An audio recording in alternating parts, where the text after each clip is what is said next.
is Women for Gun Rights with your host Amanda Suffecool, part of the DC Project. Hey folks, welcome to Women for Gun Rights, and I am so excited, truly so excited to bring you this smiling face that is on the other screen with me. So Kat Ainsworth, that's a name that you all know. If you read, you are a hunter, you are involved in the Second Amendment, you know Kat Ainsworth.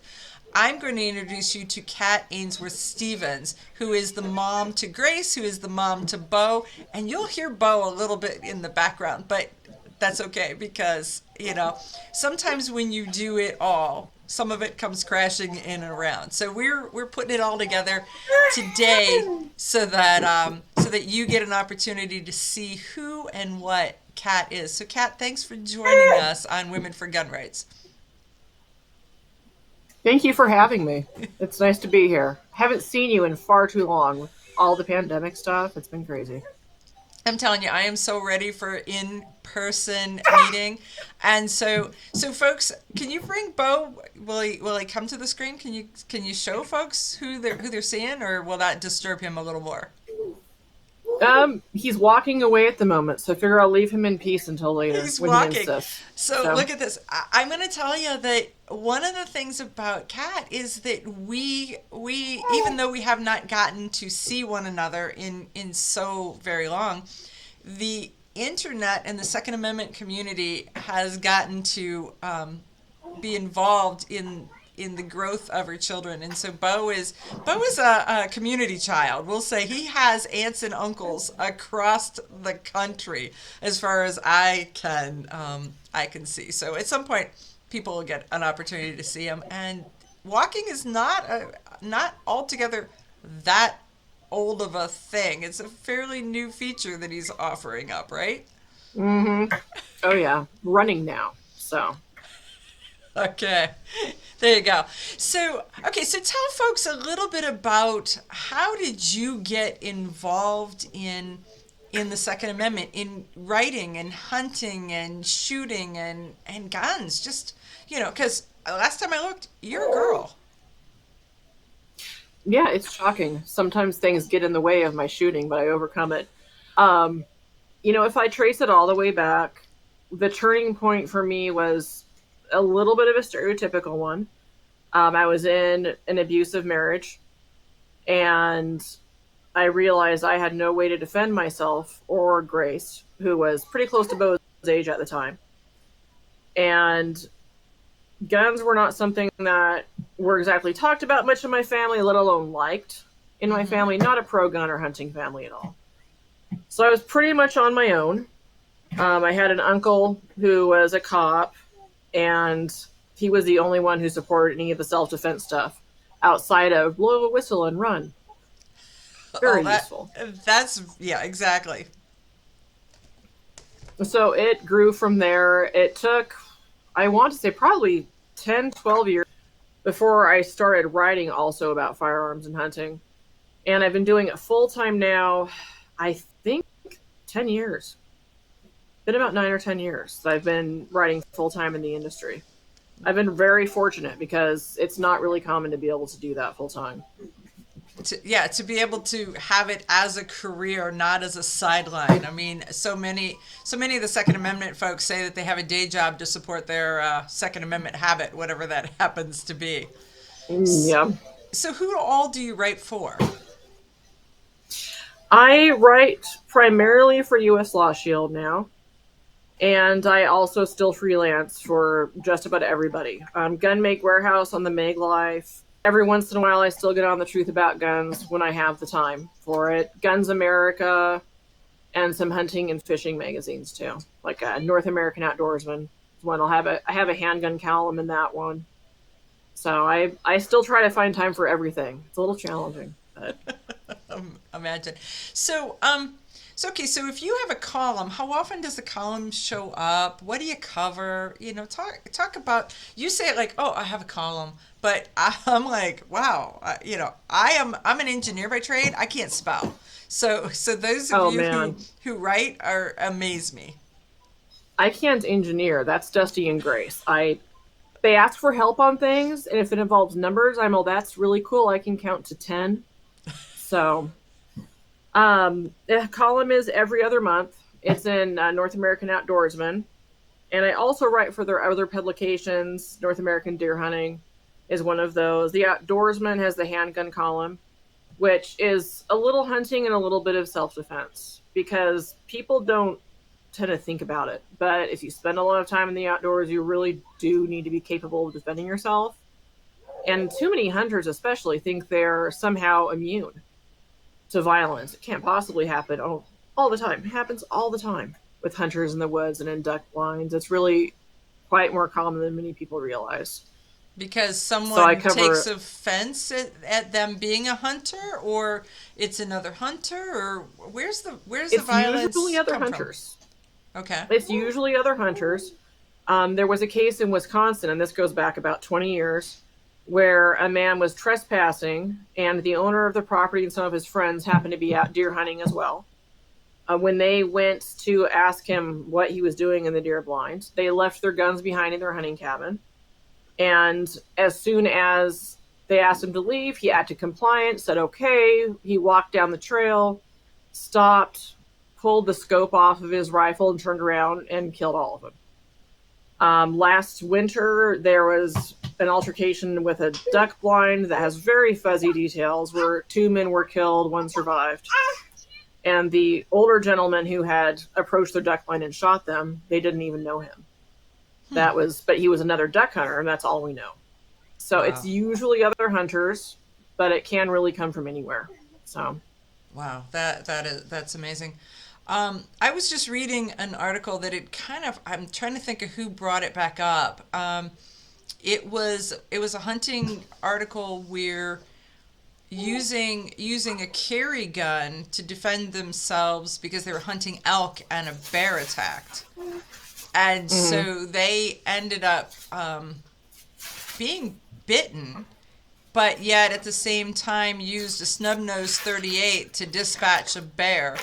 And it looked like most of the shots actually went in the bear's mouth, as it was that close to consuming someone, right? Yeah. So that's the other part, is to defend yourself from things that are in the woods that will eat you. Oh, definitely. I've been charged by hogs. I have friends charged by bears. I'll usually suggest something bigger than a .38, but smaller than a Magnum. Too hard to control and keep on target when you're panicking. So a little too big. That's why I love my 10 mil. It's fantastic for defensive purposes when you're hunting. It's really nice. Okay. But there's harm from every side. Animals are human. The humans are just the sneaky ones about it. That is. I mean, it's so you don't know. And I think that's one of the reasons about personal defense, is that it's your job to protect yourself no matter what comes and you're facing. So you cover that in your articles also. So you're like, stop, think, realize that not everything is sunshine and flowers. Oh, it's not. You're on your own. And it may sound really pessimistic, but when it comes right down to it, you're responsible for yourself. You're on your own. And if you need help, it's going to be a ways away. They'll be 5 minutes away, 20 minutes, but they won't be half a second unless you can carry a cop on your back, piggyback style. I mean, I guess you could do that. But well, the one that was assigned to me, he's never showed up. So man, lazy. I don't know. It's really, really sad, And I found out the firemen are 13 minutes away. As much as they want to be there, 13 minutes is a really long time when you're praying for somebody to come and save you. That is. I'm lucky I have one that lives with me. So, and he frowns on me trying to burn things down though, just to get him to come home. But just a little. Okay, got it. So, so you started by working on defending yourself and defending Grace. That you are your own first responder. You are your family's first responder. How did you go from that to hunting to then writing articles about hunting? I mean, that's a transition that really, really isn't a natural progression for most of us. No. I was more into hunting first. I wouldn't say I was really good at it, but I wanted to be from the time I was a teenager on. I had a friend whose dad encouraged it, the hunting side. Mm-hmm. So I had actually done more hunting than self defense work. And I'll tell you what, self defense is a journey. My first handgun was 27. So I'm Team 40 Smith and Wesson for days. And I had an Uncle Mike's holster. I have learned a lot since then. I've learned so much. I look back and I hang my head in shame. But we all have to learn. And, for hunting, really, I like the meat. I like being outside and I like the meat. And the fact that I can also use my handgun to hunt, especially in Texas, it's legal for almost everything. And that's fantastic. It's the best of both worlds. And really, the hunting can help with the adrenaline side of self-defense and vice versa. If you do active shooter interdiction, which they teach at Firearms Academy of Seattle, or work at gunsight in the shoot houses, you find out what adrenaline can do. And they're good experiences to have because you really don't know how you're going to react until you're put in that situation. If you can handle your adrenaline as a hunter, that's good. If you can handle it in the shoot house, you'll probably do better hunting too. So there's some nice crossover. Right. Understanding what your body does when you have an adrenaline dump is it's a very personal journey. And there's so many people who don't know at all. I found that only my left leg shakes, not my right leg, just my left leg. So if you are like, for me, if I'm driving or motorcycle riding or one of those kind of things, that means that you can't push in the clutch and you can't shift. So that is a problem. So yeah, so knowing where your limitations are and having a life experience to help you practice it and train with it and know what you can depend on and what you can't.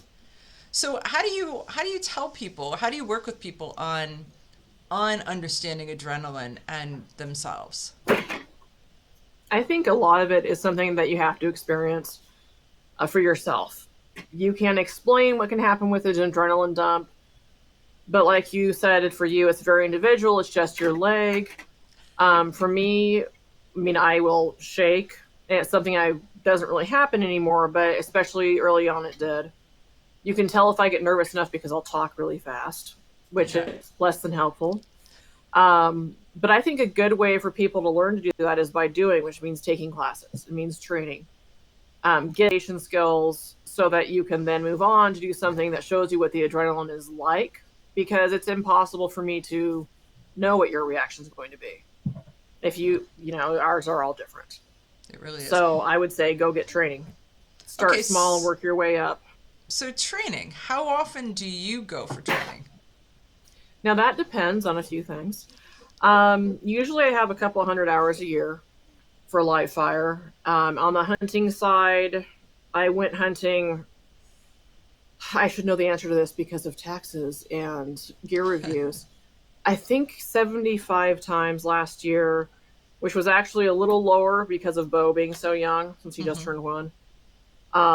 But it really, everyone's different, and hunting and training, it gets expensive. So you do what you can. If that means you take one good class a year, then fantastic. You have to find something you can do, because it's not fair to tell someone you have to train this amount. Oh, you don't have $50,000 or even $2,000 or $1,000. It's expensive. And ammo's gotten more expensive. It's gotten harder. So you have to prioritize. You may have to save for a while so you can go, but if you can go once a year, that's something. And keep going to the range once a month. Learn to dry fire. Things you can do that don't cost money, but apply to your skills in the long run. It's helpful. Yeah, just hone and apply and use and do, because the more that you do, the easier doing happens and works and is good for you. I had I don't know, 3-4 months ago, I had a news reporter want to go to the range with me and filmed. So did an interview, and then they wanted to film me shooting, and my only thing was, please be a good day. Please be a good day. And so that was, so it really is that the more you do it, the more good days happen as opposed to bad days. So. Yep. It's a perishable skill. It doesn't last. It falls apart. So even if you can't go to class, go to the range. If you can't go to the range, find a safe place to dry fire. Find a safe place to dry fire. That's a comment that not a lot of people think through. Because they're like, oh, my gun's empty. I'm good. Mm-hmm. I'll aim it at the cat. Oh, good idea. Fantastic plan. Yeah, people tend to forget the safety rules. Like, there are 4 rules for a reason, and you follow them even if you're dry firing. And it's good to have a nice backstop. Bookshelves here make a great backstop because I have a lot of bookshelves. And nothing's going through those. Basements are fantastic, and cellars. Something, a good solid wall. I had a student in my class who was dry firing and then got distracted, loaded his gun, put it in his holster, and then a phone call happened, and so he went back to dry firing. Mm-hmm. And so in his words, he shot a big old hole long ways through his wife's closet. Everything she owned had a singular bullet hole through it. Everything hanging in the closet. Unhappy. So, yeah, his answer was, I told her we had moths. And here's the credit card. Go shopping now. So, and you can laugh now, or I can laugh, because 1, it wasn't my credit card, but 2, no one was harmed. But it wasn't because he took any of the safety measures that he should have. It was by sheer luck that no one was harmed. And we hear those stories. And so how do you convince people that step back to those 4 basics, and that everything you do and write and all of that that's the foundation and the pillars that everything else is built on? How do you keep that fresh in what you write? I am amazed how many times I've written it in articles you might think are about something else. I always come back and say, but remember the 4 rules and follow them. I think they have to be very deeply ingrained. And then what the danger is for those of us who are higher round count shooters, this is our job or it's our entire lifestyle, is we can get a little lackadaisical about it. And, well, I know this, and you slip. I think anyone who says they've never had a negligent discharge, and I don't mean one that hurts anybody, including themselves, but it could be just downrange when you're at the range. Mm-hmm. I mean, it does happen. It's all about getting it ingrained in your habits and following it and trying not to get lazy about it. As long as you're following the rules, as long as you're following the rules, even if there is a shot you didn't mean to make, no one's going to be hurt. Right. So following the rules is just ridiculously important. And it's just like teaching the kids. When Grace was little, every time we would go shooting or hunting, before I'd let her shoot or hunt, I'd sit in the car and I'd say, what are the 4 safety rules? And used to drive her crazy. Oh, Mom. But she knows them. And she follows them closely, and she's safer than a lot of adults I know, including a lot of guys in the industry. So I think keeping it fresh in your mind, you just remind yourself to all the time. Okay. So, and that makes so much sense. And so the 4 rules are repetitive and they overlap one another. So that should something happen with one of them, one of the others will keep you safe. And so keeping it pointed in a safe direction, keep your finger off the trigger, they're designed to keep you safe. I don't like the term accidental discharge because it's really not an accident. It's really that I wasn't paying attention, or you weren't paying attention, or they weren't paying attention. So it's negligence to the safety and the safety responsibility that you have when you pick up a firearm. Yeah, I agree with that. And it's something that gets argued over a lot in the industry. But I think a real accident is very rare. Because then you're saying it was some sort of mechanical failure. And that happens, but it's so rare. And so much less likely than for it to be negligence.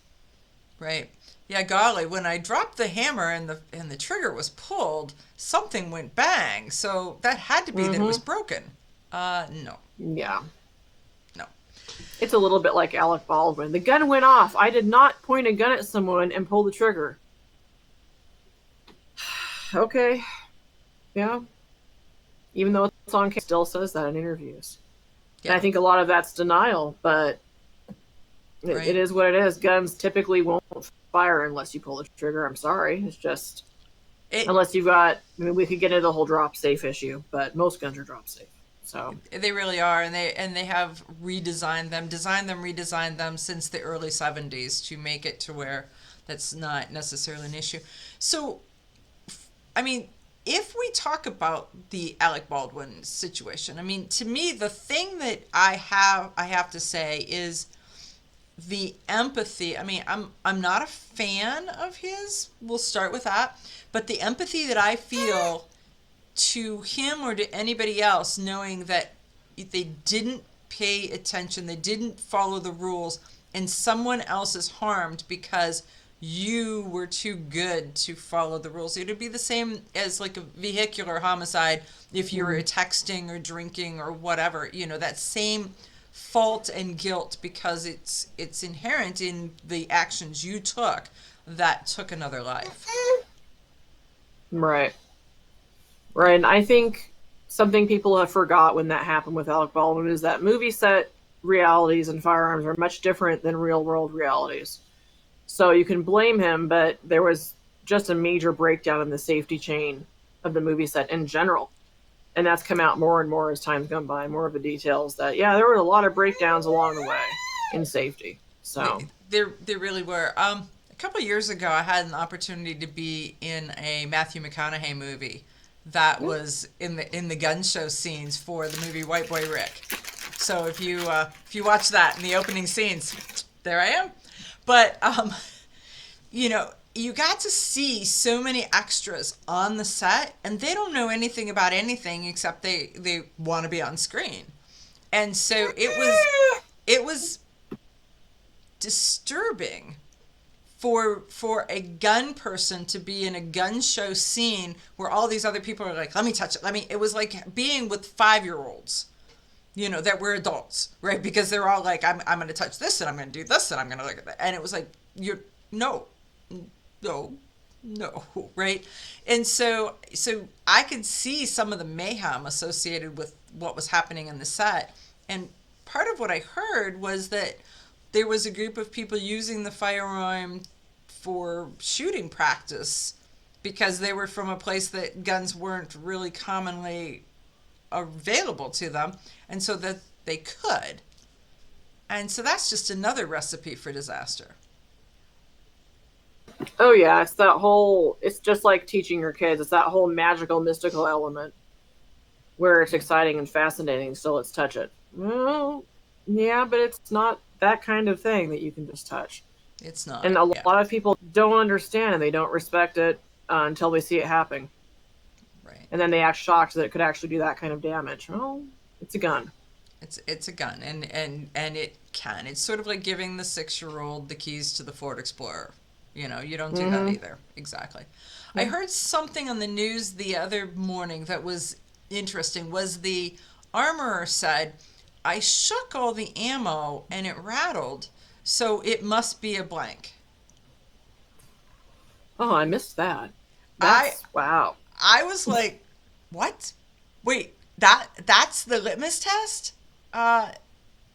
No.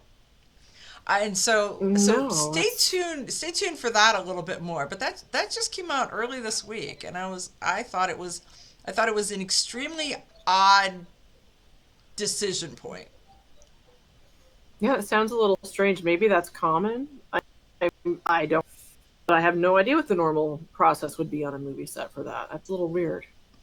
Yeah. But everyone's covering their ass too now, so there is that because it's not my fault, right? I mean, because there's going to be a financial impact, not only a life and death impact, and now that's over. Now they're going to go into the financial, and so everybody's trying to close ranks on that piece of it. Yep. So, okay, let's move on to something a little more fun. You and your entire family, well, not entire because Grace isn't there, is going to be involved in the concealed carry fashion show that's happening in Houston. So why'd you say yes? Temporary insanity. Honestly, I think Bo will have fun. He is a ham and he loves people. And I think he'd have a good time. And if I get the side benefit that I get to torture my husband at the same time, I mean, what more could you ask, really? He got the ham stuff from his dad, so they'll both be fine. They'll have a good time. They'll have You're a just good gonna time. have to hope Dusty doesn't show up in Daisy Dukes or something. I apologize now if that happens. Well, we had that in the Milwaukee show that a guy came through and his final model was flip flops and a pair of cutoff shorts. That was it. Okay. And so it was okay. You up your game. There was a little bit of day drinking that happened to the three models that were challenging one another for that one. Just a little bit. Yeah, of that day would make sense.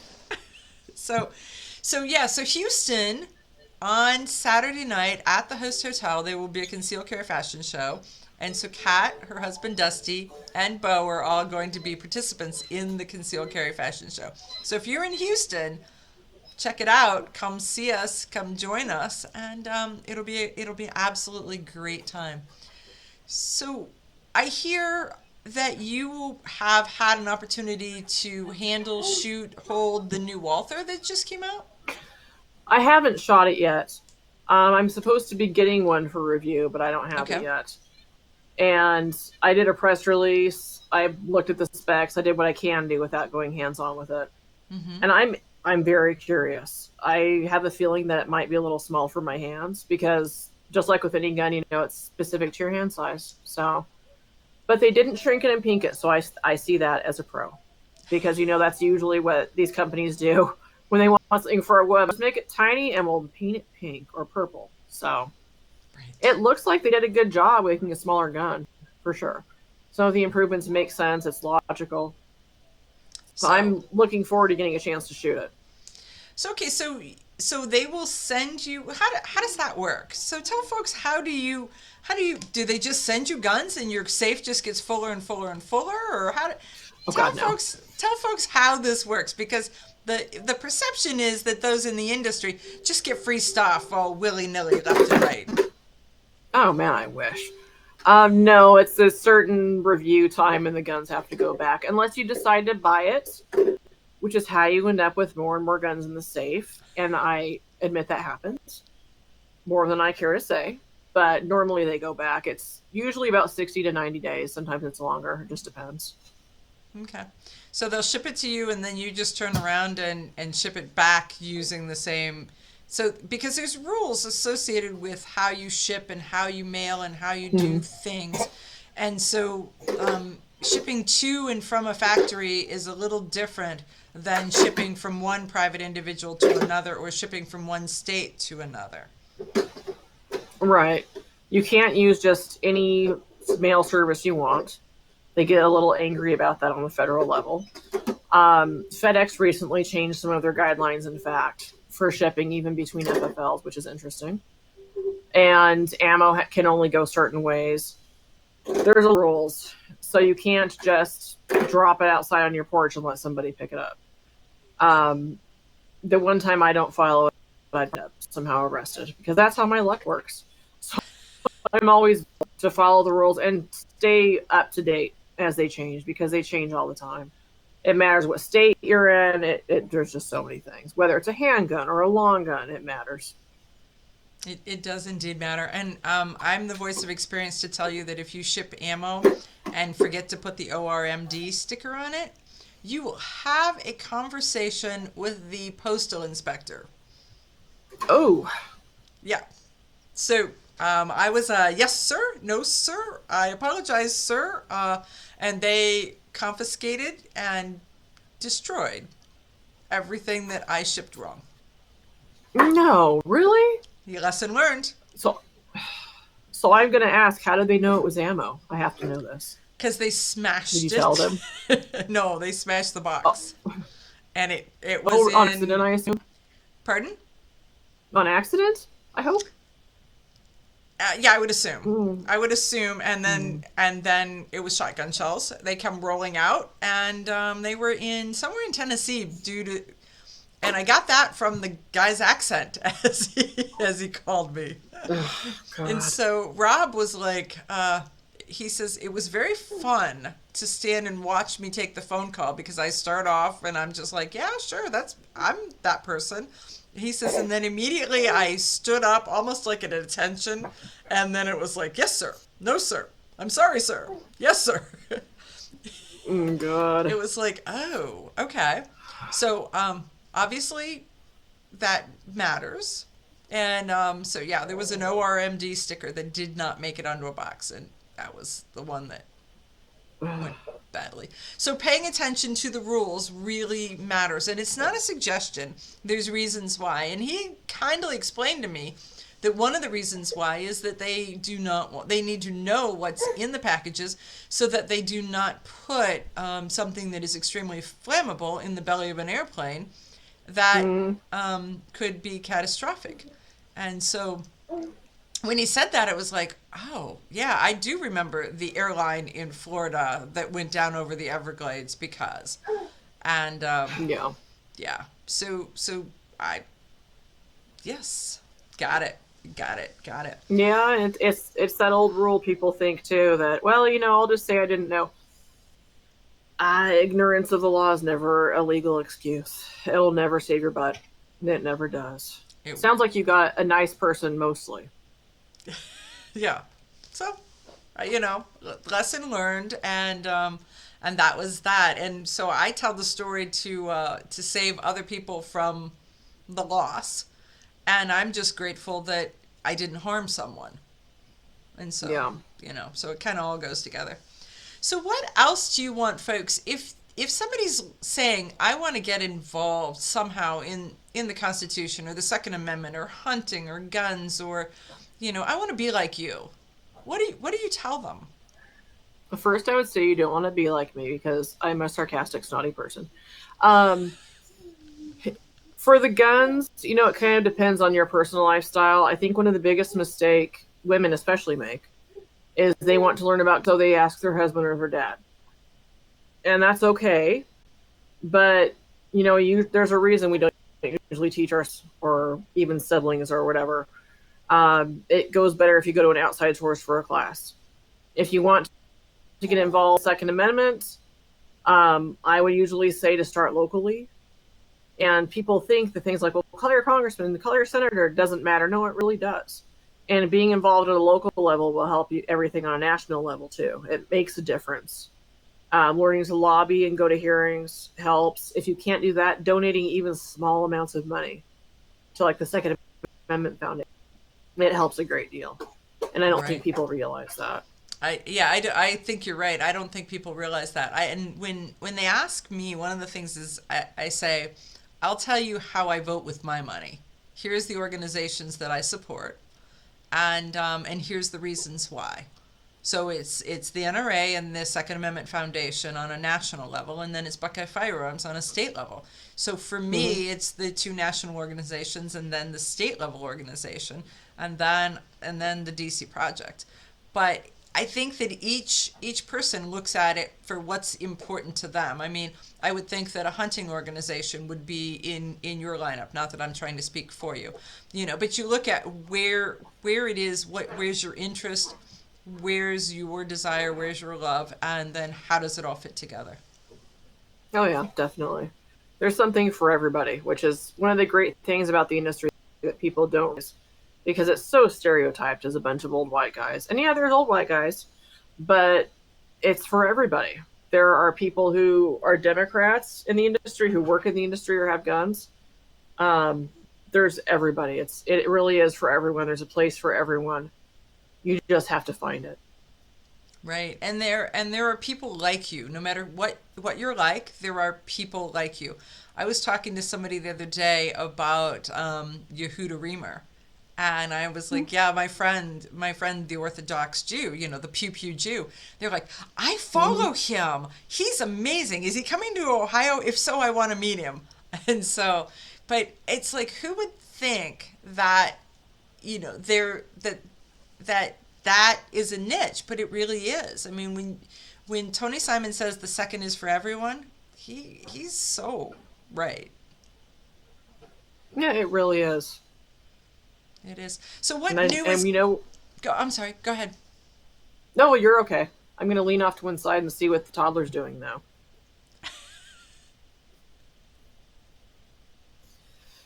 Okay, we're good. We're good. He's got a book open, but it's his book, so whatever. It's fine. So okay. So what's new on the horizon? What's coming up? Where can people find you? What can people see? What can people expect to see from you? Well, the fashion show, of course. We will be there. Fortunately, we're already in Texas, so we're not too far away. If anyone wants to read what I wrote or what I continue writing, past tense is all Ainsworth, but a lot of people added Stevens to it. So if you Google Kat Ainsworth, you'll find more than if you just Google Kat Stevens. Many have made it Ainsworth Stevens to try to get both names going. And a lot of that right now, new stuff life. Most of what I do for US Law Shield does not have a byline, so you won't know it's mine. So it's a surprise.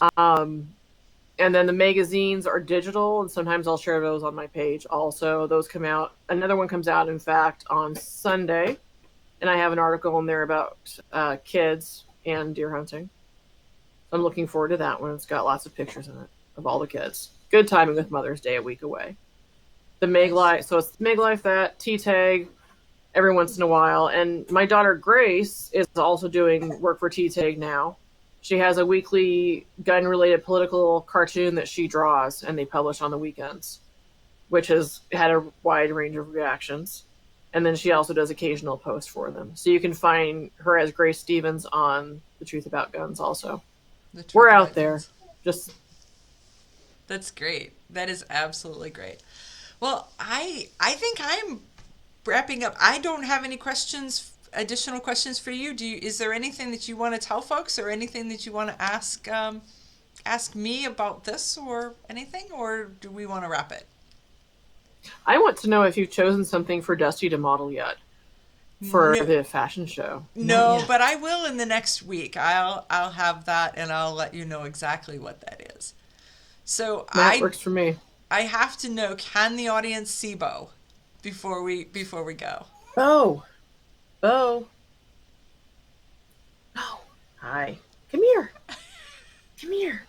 Here comes the dog, which is now his dog, not my dog. So. Okay. If you don't mind if I go off camera for a second, I can get go him. off camera so that you can get him, because I think everybody wants to see him, because it's the next generation of guns and gun owners.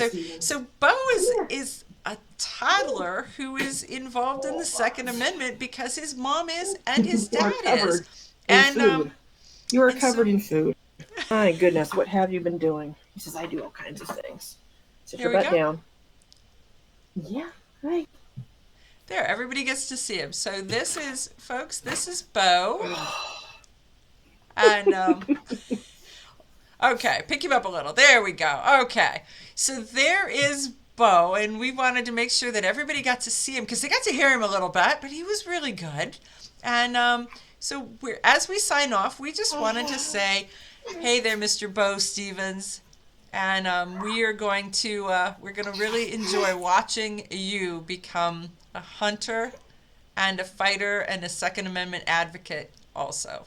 So, folks, tune in every Friday, to Women for Gun Rights, and you'll see the amazing women that, frankly, can do it all, as you can see from Kat. I mean, she's got it all going on, and I just absolutely love it. So we'll catch you all next week. Thank you for having me. No problem at all. Thanks. Bye-bye. Bye. This is Women for Gun Rights with your host, Amanda Suffecool, part of the DC Project.